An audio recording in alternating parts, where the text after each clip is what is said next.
नमस्कार दोस्तों, देखिए आज के वीडियो में हम लोग सामाजिक अंकेक्षण वाला सेकंड पार्ट कवर करेंगे। एक पार्ट इसका पहले ही कल हम लोग कवर कर चुके हैं डिटेल में, ठीक है। तो उससे संबंधित जो 3-4 क्वेश्चन आए थे पिछले वीडियो के, वो आप लोग को कवर हो गया होगा। आज के वीडियो में हम लोग जो बचा हुआ पार्ट है सामाजिक अंकेक्षण यानी सोशल ऑडिट का, वो कवर करेंगे। और आज के वीडियो में सामाजिक अंकेक्षण वाला अच्छे से कवर भी हो जाएगा, पूरा डिटेल में मैं आप लोग को सब चीज़ें बता दूंगा, ठीक है। तो वीडियो को अच्छे से देखिए। पिछला वीडियो नहीं देखे तो पिछला वीडियो पहले जाके देखिए, पहला पार्ट बहुत इंपॉर्टेंट है, उसके बाद ये वीडियो जाके देखिएगा, ठीक। तो अगर वीडियो अच्छा लगे, मेरा प्रयास आप लोग को अच्छा लगे, तो वीडियो को लाइक करिए, चैनल को सब्सक्राइब करिए, ज़्यादा से ज़्यादा शेयर करिए और कमेंट करके जरूर बताइए कि आप लोग को वीडियो कैसा लग रहा है, ठीक है।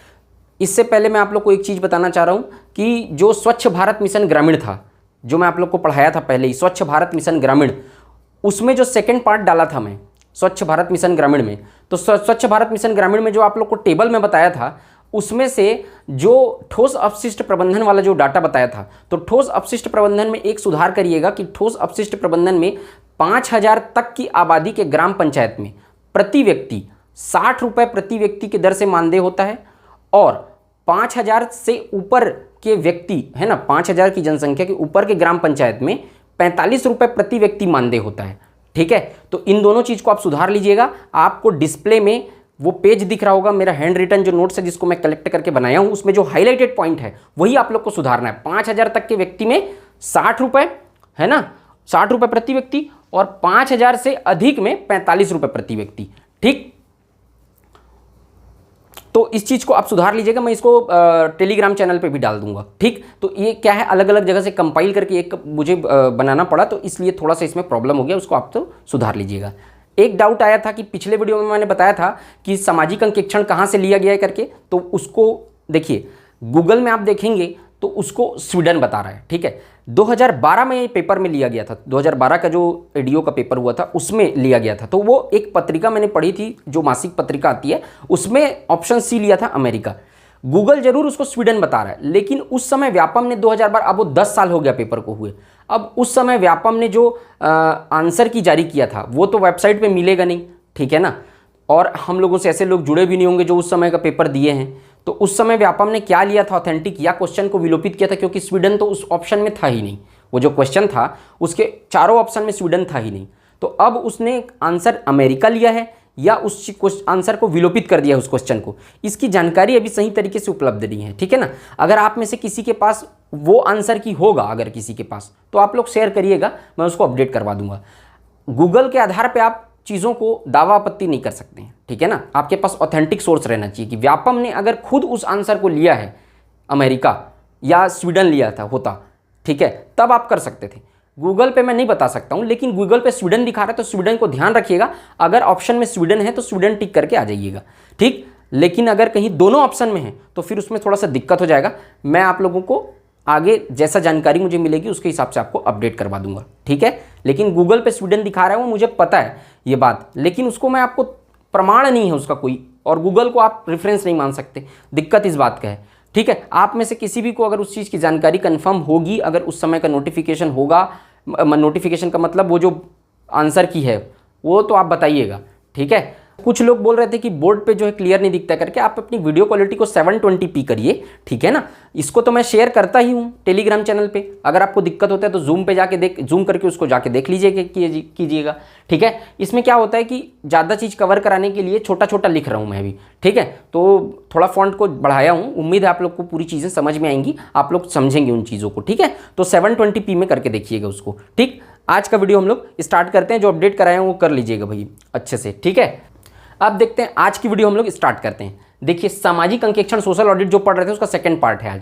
तो आज हम लोग देखेंगे ग्राम सभा की बैठक, ठीक है। ग्राम सभा में जो बैठक होती है वो सब चीज़ें। अब देखो, सबसे पहले मैंने क्या बताया था, सामाजिक अंकेक्षण इकाई का गठन आपको बताया था, उसके सब चीज़ें बता दी थी। उसके बाद मैंने आपको बताया था कि सामाजिक अंकेक्षण में काम कैसे कैसे किया जाता है, क्या क्या किया जाता है, किनका किनका नियुक्ति किया जाता है। अब जो होता है सामाजिक अंकेक्षण करने के बाद ग्राम सभा की बैठक होती है सामाजिक अंकेक्षण करने के बाद। तो एक पॉइंट मैं आपको कल वाला जो बताया हूँ उसी को पहले क्लियर कर देता हूँ। सामाजिक अंकेक्षण के 15 दिन पहले सामाजिक अंकेक्षण इकाई कौन, गवर्निंग बॉडी, जो मैंने आपको पिछले वीडियो में बताया था। तो सामाजिक अंकेक्षण होने के 15 दिन पहले सामाजिक अंकेक्षण इकाई जनपद पंचायत सीईओ है ना, सीईओ जनपद पंचायत को उसकी जानकारी देती है। जैसे कि 15 तारीख को सामाजिक अंकेक्षण होने वाला है, 15 तारीख से कोई माह के, जैसे कि मान लो जाए आप अप्रैल मान लीजिए, मई मान लीजिए, तो 15 मई से अगर सामाजिक अंकेक्षण होने वाला है तो उसके 15 दिन पहले मतलब 1 मई को सामाजिक अंकेक्षण इकाई क्या करेगी, सीईओ जनपद पंचायत को जानकारी देगी, किसका, पूरा चीज की जानकारी देगी कि हम लोग इस तारीख से सामाजिक अंकेक्षण करने वाले, सामाजिक अंकेक्षण का आयोजन किया जाएगा।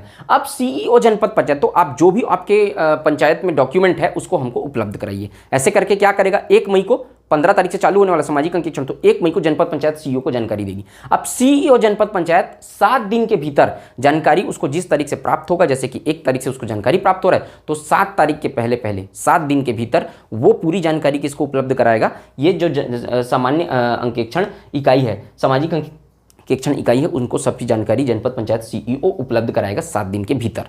ठीक है। और जनपद पंचायत सीईओ इसके बाद जब उसको पता चलेगा तो जनपद पंचायत सीईओ सभी सरपंच और पंच को ये जिस दिन से जो सामाजिक अंकेक्षण की शुरुआत होने वाली है उस दिन की जानकारी देगा। किसको ये उपलब्ध कराएगा, सीईओ जनपद पंचायत को।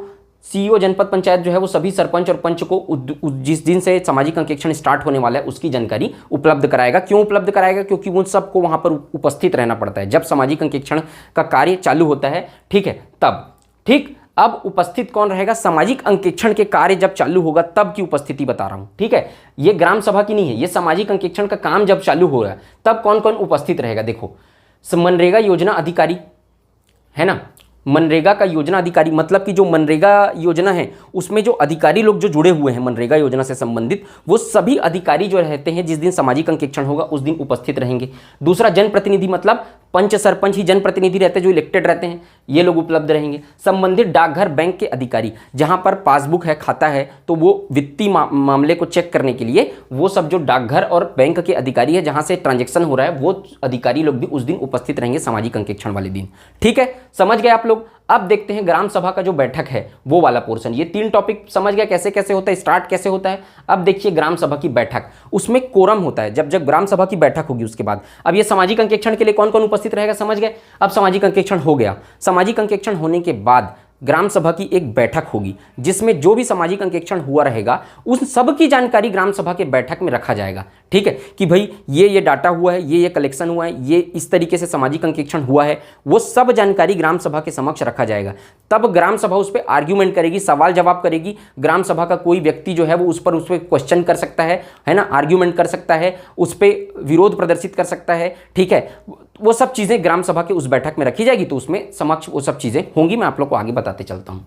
अब उस जब ग्राम सभा का बैठक होगा तो ग्राम सभा के बैठक में कोरम यानी गणपूर्ति, मैंने आप लोग को बोला था ग्राम सभा वाला वीडियो जाके देख लेना करके। ठीक, तो ग्राम सभा का जो कोरम रहता है, फिर भी यहाँ पे मैं बता रहा हूँ, नहीं देखे हो तो वो वीडियो जाके देख लेना अच्छे से। कोरम कितना रहता है, 1/10। मतलब ग्राम सभा में जितने सदस्य हैं, जितने लोगों का पंचायत, ग्राम सभा के सदस्य कौन होते हैं, ग्राम सभा की मतदाता सूची में पंजीकृत सदस्य, वोटर, जो लोग वोट देने का अधिकार होता है वो लोग ग्राम सभा के सदस्य होते हैं। तो उन सदस्यों का 1/10 सदस्य उपस्थित होने चाहिए।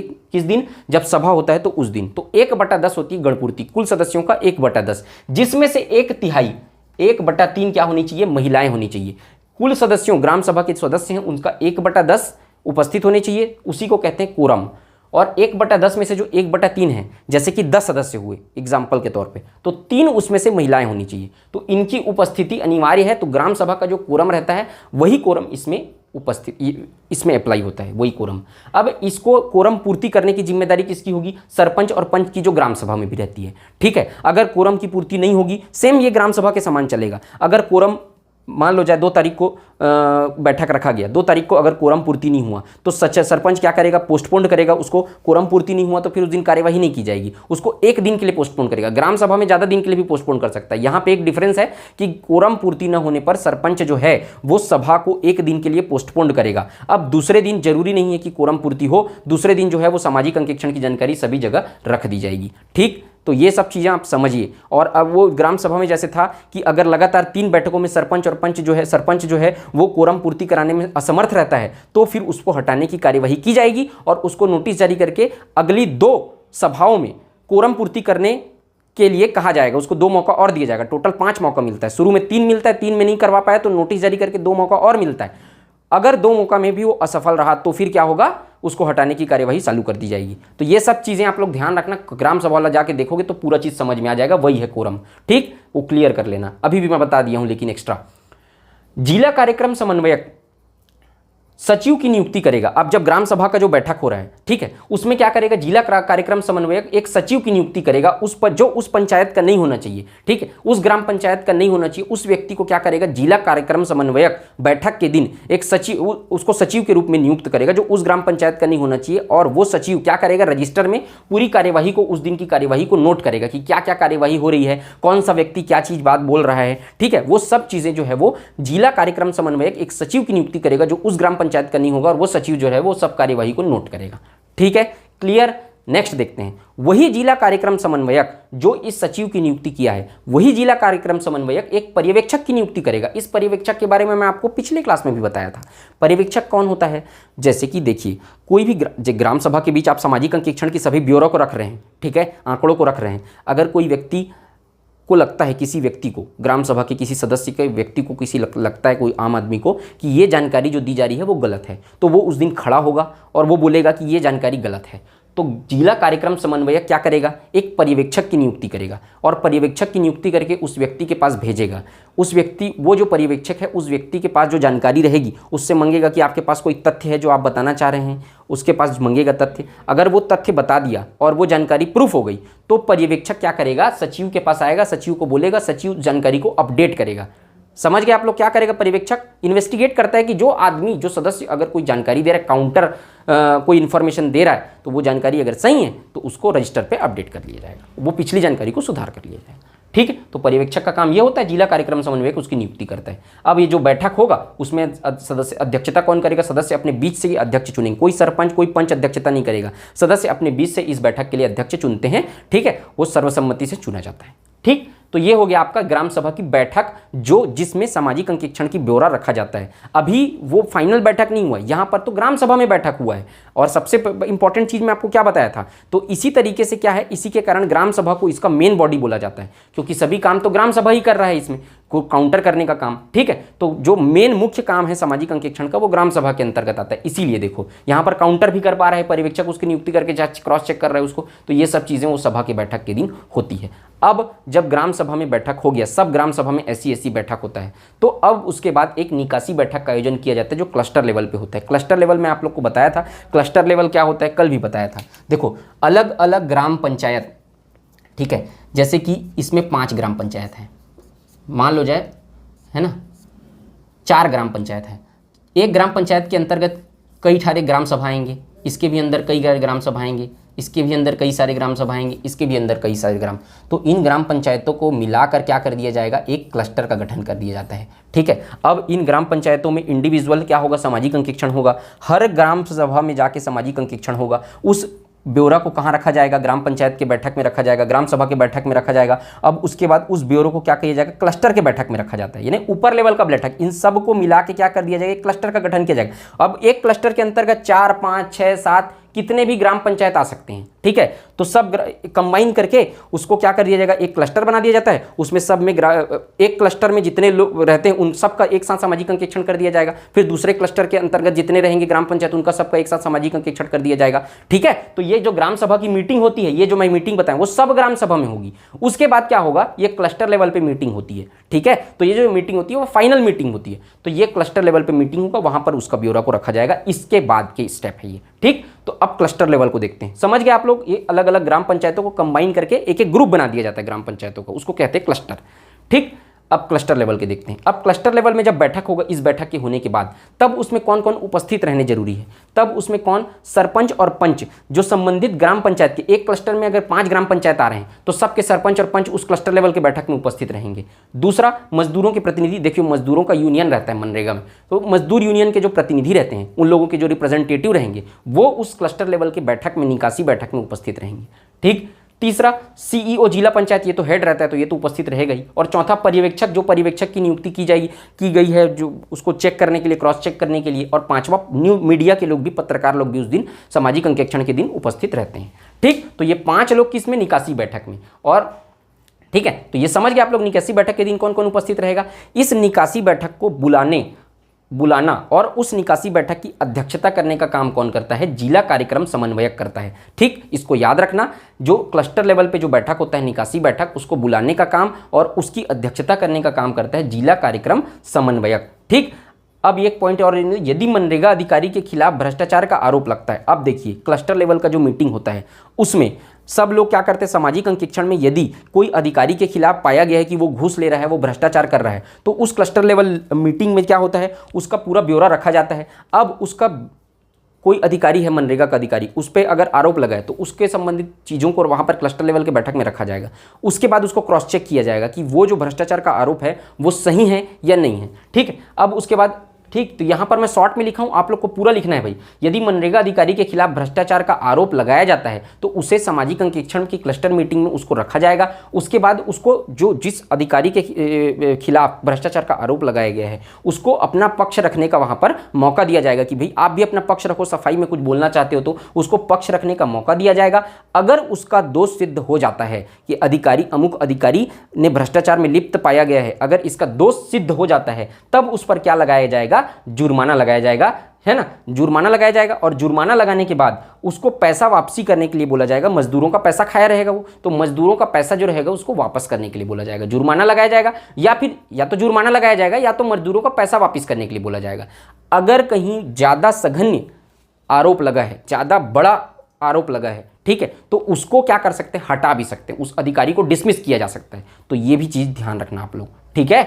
अब ये समझ गए आप लोग, ये सब चीज़ें दोष सिद्धि होगा तो जुर्माना लगाया जाएगा या पैसा वापसी करने के लिए बोला जाएगा, या दोनों बोला जाएगा, जुर्माना भी लाया जाएगा, पैसा भी वापसी करने के लिए बोला जाएगा, और उसको डिसमिस भी किया जा सकता है। ठीक, तो ये सब चीज़ें जो होती है क्लस्टर लेवल के बैठक में होती है। तो ये चीज़ समझ गए आप लोग, ये फाइनल बैठक होता है, इसमें सब चीज़ क्लियर हो जाता है, भ्रष्टाचार कौन किया है, कैसे किया है, वो सब चीज़ें यहाँ पर डिसाइड हो जाती हैं। अब इसके बाद क्या होगा, अनुवर्ती कार्यवाही। अनुवर्ती कार्यवाही का मतलब क्या होगा, इसी कार्यवाही, ये जो भ्रष्टाचार सिद्ध हुआ है उस पर कार्यवाही होगा, वो चीज़ को मैं आपको डिटेल में बता रहा हूँ, ठीक है। तो अनुवर्ती कार्यवाही के लिए तो रिफ्लेक्स एक्शन, मतलब जो कार्यवाही होगी, अब वो गलती करना था वो कर लिया, अब उसके बाद जो कार्यवाही होगी वो यहाँ पर बताया जाएगा। भ्रष्टाचार पर जो कार्यवाही होगी उसको कहते हैं अनुवर्ती कार्यवाही। क्लस्टर मीटिंग के 15 दिन के भीतर, ठीक है,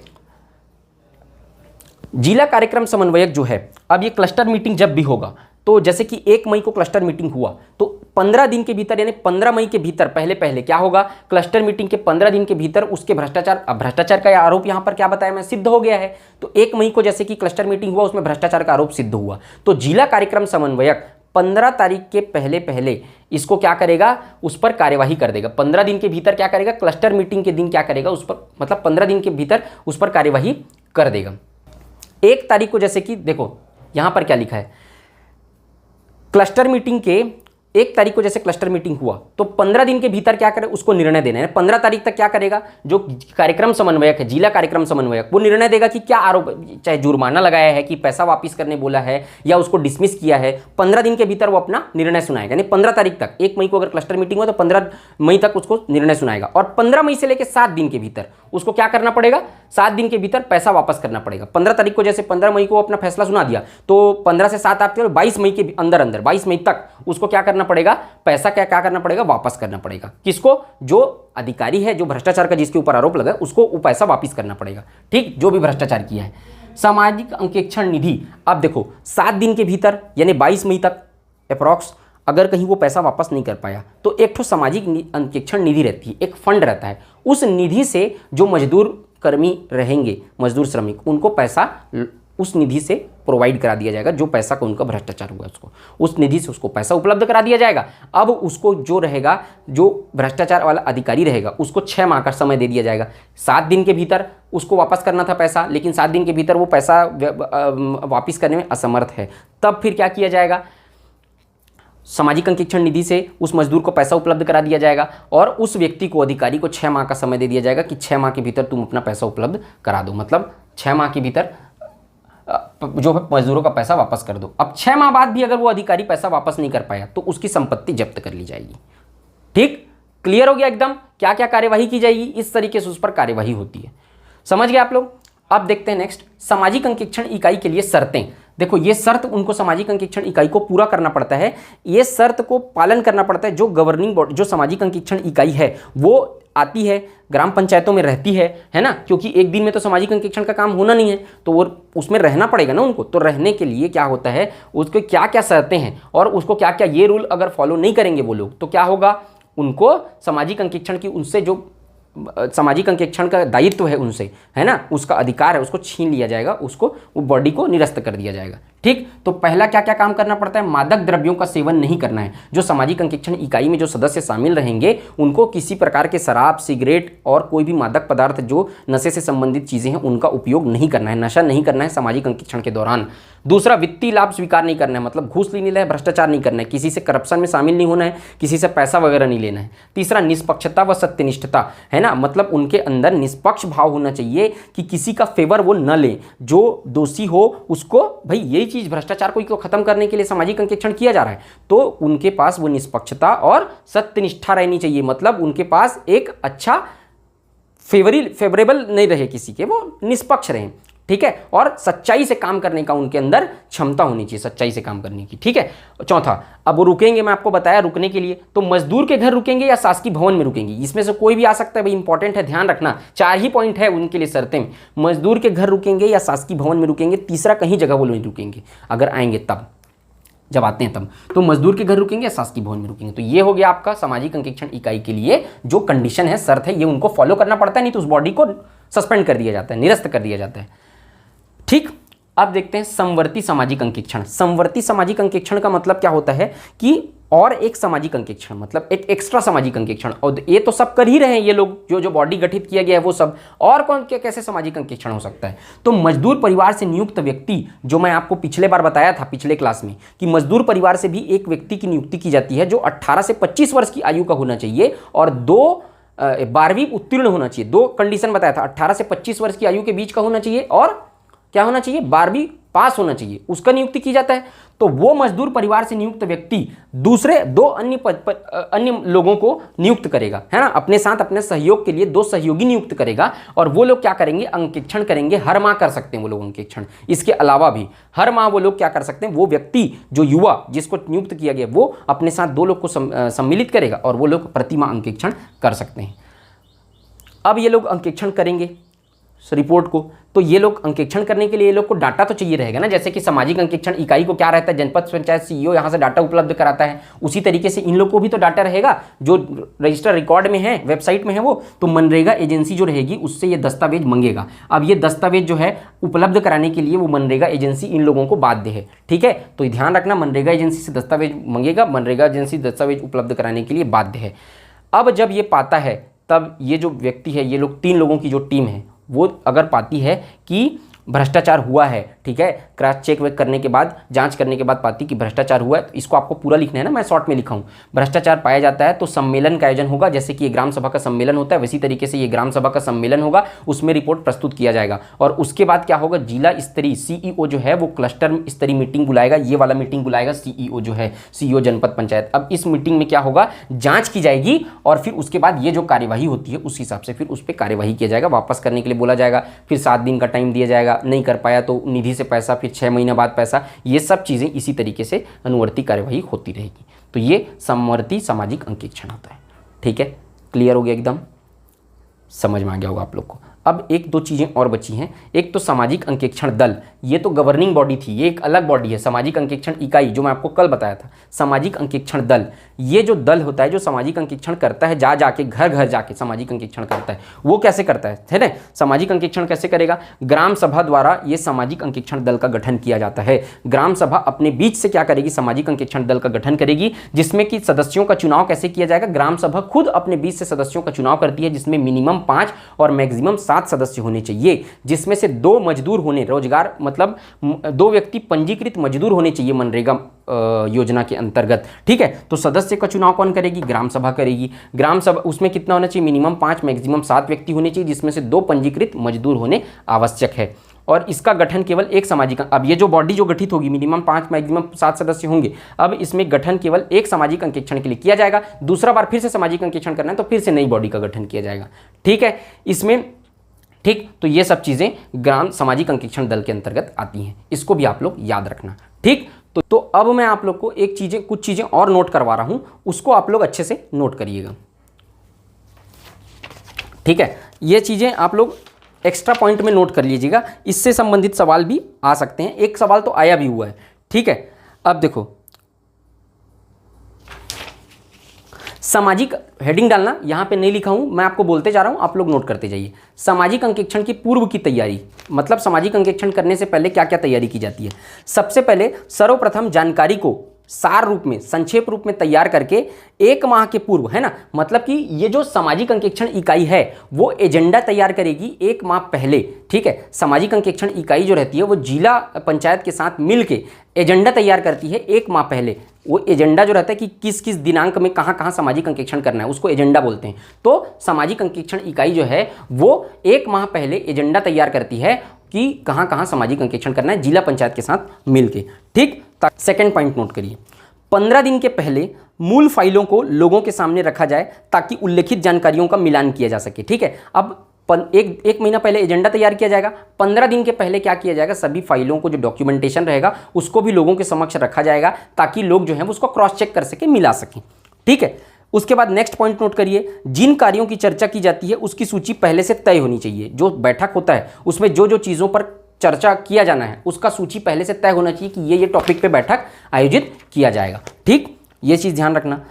नेक्स्ट पॉइंट, समय, तिथि, स्थान और जिम्मेदार अधिकारी का नाम सुनिश्चित किया जाना चाहिए। मतलब किस समय मीटिंग होगा, कौन से स्थान पर मीटिंग होगा, उसके लिए रिस्पॉन्सिबल ऑफिसर कौन रहेगा, ठीक है, मीटिंग में कोऑर्डिनेट करने के लिए, वो सब चीज़, जिम्मेदार अधिकारी, ये सब चीज़ों को जो रिस्पॉन्सिबल अथॉरिटी रहेगा उस सब का जो क्या बोलते हैं नाम है वो पहले से डिसाइडेड रहेगा, सुनिश्चित कर दिया जाना चाहिए। और नेक्स्ट पॉइंट नोट करिएगा कि वृहद लेवल पर इसका प्रचार किया जाना चाहिए ताकि लोगों के मन में जागरूकता है। अभी तो ये जागरूकता प्रचार करने के लिए भी किया जा रहा है। ठीक है, जागरूकता है, सामाजिक अंकेक्षण में लोग बढ़ चढ़ के हिस्सा लें। ठीक है, उस दिन सब लोग उपस्थित रहें। और एक पॉइंट नोट करिएगा कि सामाजिक अंकेक्षण जिस दिन किया जाना है वो दिन ऐसा होना चाहिए कि वहाँ ज़्यादा से ज़्यादा लोग उपस्थित रह सके। ऐसा नहीं किसी दिन ग्राम पंचायत में कोई मेला लगा है और सामाजिक अंकेक्षण हो रहा है तो फिर लोग डिस्ट्रीब्यूट हो जाएंगे। तो ऐसा समय जहाँ पर ज़्यादा से ज़्यादा, जिस समय पर सभी लोग कंफर्टेबल हो उपलब्ध रहने के लिए, ऐसा एक दिन डिसाइड किया जाता है। ये पॉइंट भी नोट कर लेना। तो ये सामाजिक अंकेक्षण से पूर्व ये सब तैयारी किया जाता है, स्थान, दिनांक, सब चीज़ का पहले जिम्मेदार अधिकारी, और उसके अतिरिक्त क्या 1 महीना पहले एजेंडा तैयार, 15 दिन पहले सबको सामने डॉक्यूमेंटेशन रखा जाएगा, सार रूप में तैयार किया जाएगा। ठीक है, जो डॉक्यूमेंटेशन तैयार किया जाएगा वो क्या किया जाएगा, एक सार के रूप में किया जाएगा जो जल्दी लोगों को समझ में आ सके। इतना डिटेल नहीं रहना चाहिए कि लोगों को समझ में नहीं आ रहा है। ठीक है, और उसके अलावा क्या किया जाएगा, प्रचार किया जाएगा बहुत सारा। ठीक, तो वो सब चीज़ें आप लोग नोट कर लीजिए। मियादी मतलब वो जो अनाउंसमेंट करवाना है, ये तो मैं कल भी बताया था, तो अनाउंसमेंट करवाया जाएगा ताकि लोग जो है वो ज़्यादा से ज़्यादा उसमें पार्टिसिपेट कर सकें। ठीक, तो ये सामाजिक अंकेक्षण की पूर्व तैयारी होती है। इससे संबंधित भी एक सवाल आया हुआ है 2017 के पेपर में, लेकिन वो जो सवाल है उसमें चारों ही ऑप्शन मैं जो बताए हैं वो सही है। ठीक है, तो वो जैसे ही, ठीक है, उसका जो आंसर है वो आप लोग को मैं बताऊंगा, अपडेट करवाऊंगा उससे। ठीक है, कि उसका आंसर क्या लिए, उसमें चारों ही ऑप्शन जो बताया एजेंडा के पहले की तैयारी, वो चारों ही ऑप्शन सही है। ठीक, तो मैं आप लोग को जैसे ही उसका आंसर मेरे को मिलता है मैं आप लोग को उसको अपडेट करवा दूंगा। ठीक, तो एक पॉइंट ये हो गया। अब आप लोग और नोट करिएगा, अन्य तथ्य करके डालिएगा, अन्य तथ्य। उसके बाद पहला पॉइंट नोट करिएगा, अभी जो अन्य तथ्य में मैं आप लोग को क्या बता रहा हूँ, क्या लिखवा रहा हूँ, जो अभी जो वर्तमान में सामाजिक अंकेक्षण के लिए काम किया जा रहा है। ठीक है, तो उससे संबंधित क्या क्या काम अभी वर्तमान में चलाए जा रहे हैं, कुछ अभियान चलाया जा रहा है और स्व सहायता समूह की महिलाओं को भी जोड़ा जा रहा है। तो एक्स्ट्रा काम जो किए जा रहे हैं वो अन्य तथ्य में आप लोग नोट कर लीजिए। अगर पॉइंट वाला क्वेश्चन आया तो वो भी आ सकता है। पहला, शिकायतें प्राप्त कर संबंधित ग्राम पंचायत या जनपद पंचायत में जमा की जा रही है। देखिए, कोई शिकायत हो रहा है पब्लिक का कोई, तो शिकायतें प्राप्त करके क्या किया जा रहा है, सामाजिक अंकेक्षण के दौरान ही क्या किया जा रहा है, संबंधित ग्राम पंचायत और जनपद पंचायत में उसको जमा किया जा रहा है ताकि उस शिकायत का निवारण हो सके जल्दी से जल्दी। दूसरा पॉइंट, सामाजिक अंकेक्षण के दौरान काम मांगो अभियान चलाया जा रहा है जिसके अंतर्गत कार्य के आवेदन लेकर ग्राम पंचायत में जमा कर दिए जा रहे हैं। ठीक है, और मजदूरों को नरेगा से जोड़ने का प्रयास किया जा रहा है। देखो, काम मांगो अभियान ये आ सकता है, ये पेपर में इंपॉर्टेंट है। ठीक है, इसके दौरान सामाजिक अंकेक्षण के दौरान क्या किया जा रहा है, काम मांगो अभियान चल। देखिए, सामाजिक अंकेक्षण दल जो है वो घर घर जाता है सामाजिक अंकेक्षण करने के लिए। अब उसके बाद क्या होता है, कार्य मांगो आवेदन के तहत ग्राम पंचायत में उसको जमा किया जा रहा है। जिसके पास कार्य नहीं है उसका विवरण जो है ग्राम पंचायत में जमा किया जा रहा है ताकि मजदूरों को, ज़्यादा से ज़्यादा मजदूरों को नरेगा के तहत जोड़ा जा सके। ठीक, क्लियर। तीसरा, ग्राम सामाजिक संगठन के रूप में महिला स्व सहायता समूह को जोड़ा जा रहा है ताकि महिलाओं को रोजगार मिल सके और उनका कंट्रीब्यूशन हो सके। देखिए स्व सहायता समूह की जो भी महिलाएं, मैं आपको स्व सहायता समूह की महिलाओं के बारे में बताया था 10 से 20 लोगों का ग्रुप होता है करके, तो उन लोगों को भी स्व सहायता समूह की महिलाओं को सामाजिक अंकेक्षण कार्य के दौरान जोड़ा जा रहा है ताकि वो लोग भी अपना कॉन्ट्रीब्यूशन जोड़ ले सके, उनकी भी सहभागिता हो सके और उनको भी क्या मिल सके, काम मिल सके। ठीक है, तो ये भी अभी अब ये सब काम जो है अब धीरे धीरे करके चालू किया गया ये सब काम। तो काम मांगो अभियान, ये सब चीज़ें स्व सहायता समूह को जोड़ा जा रहा है, पॉइंट के रूप में आपके आ सकता है। आप लोग अच्छे से उसको नोट करते चलिएगा। जो चीज़ मैं अपडेट करवाया हूँ उसको अपडेट कर लीजिएगा अच्छे से, उसको मैं टेलीग्राम चैनल पे भी डाल दूंगा। ठीक है, और पिन कमेंट सबको पढ़ना है। और फर्स्ट जो वीडियो है आप लोग स्किप मत किया कीजिए। एक कमेंट आया था कि आपने अधूरा बताया करके पिछला वीडियो में, तो मैं पहले ही बताया था कि पहला पार्ट है वो, सेकंड पार्ट अभी आया नहीं है। पिछले वीडियो में ही मैं क्लियर किया था इस चीज़ को कि एक पार्ट और आएगा सामाजिक अंकेक्षण का करके। ठीक है, तो आप लोग वो वीडियो स्किप कर देते हैं, इसलिए आप लोग को समझ में नहीं आता है वो चीज़ें जो मैं पूरी बताता हूँ। वीडियो स्किप नहीं करना है, इंट्रो पार्ट में मैं अपडेट करवाता हूँ, आप सबको पता है। पिन कमेंट जो है वो जरूर देखना है आप लोगों को। ठीक है, तो ये सब चीज़ें आप लोग देखते हुए चलिए, चीज़ों को अपडेट करते चलिए, क्योंकि एक जगह जानकारी उपलब्ध नहीं है। इसलिए क्या हो रहा है कि धीरे धीरे करके मैं आप लोग को चीज़ों को, अगर जो चीज़ें नहीं जुड़ते जा रही हैं उसको अपडेट करवाते चल रहा हूँ, तो वो साथ साथ आप अपडेट करते चलिए। ठीक है, तो उम्मीद है, देखिए सामाजिक अंकेक्षण का जो है वो पार्ट जो है वो पूरा इतना मैं आपको डिटेल में बता दिया हूँ। इससे संबंधित जो पिछले जितने भी क्वेश्चन आए हैं वो सब के इतने में पूरे कवर हो जाएंगे आपके। जो 3 क्वेश्चन 2012 के पेपर में आया था, जो 4 क्वेश्चन 2017 के पेपर में आया था, वो पूरी चीज़ें आप लोग की कवर हो जाएंगी इतने से। ठीक, तो मुझे उम्मीद है ये वीडियो अच्छा लगा हो आप लोग को। अब लोग नेक्स्ट वीडियो में आएंगे तो सूचना का अधिकार अधिनियम स्टार्ट करेंगे। ठीक, तो आई होप आप सबको ये वीडियो अच्छा लगा होगा। अगर वीडियो अच्छा लगा है तो वीडियो को लाइक करिए, चैनल को सब्सक्राइब करिए, ज़्यादा से ज़्यादा शेयर करिए। मिलते हैं नेक्स्ट वीडियो में। जय हिंद, वंदे मातरम।